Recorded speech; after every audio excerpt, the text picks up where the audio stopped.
श्री स्वामी समर्थ. जय जय स्वामी समर्थ. अनुभव क्रमांक 125. नरसप्पा सुतार. नरसप्पा सुताराची एक म्हैस मरत वांझ होती. व्याली म्हणजे रेडकू मरे आणि दूध देत नसे अशी तिची 5-6 विणी झाली. पण म्हैस असून किंवा नसून सारखीच. एकदा महाराज त्यांच्या घरी असता त्याच दिवशी म्हैस व्यायली व रेडकाने तडफडून करून डोळे पांढरे केले.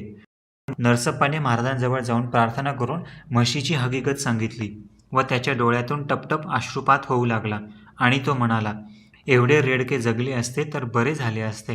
हे ऐकून श्रींनी रेडकाजवळ जाऊन आपला पाय त्याच्या अंगावरून फिरवला व ते आपल्या जाग्यावर जाऊन बसले.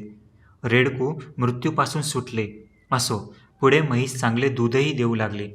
पुढे 1-2 विणी झाली असता तिची रेडके मेली नाहीत. श्री स्वामी समर्थ. जय जय स्वामी समर्थ.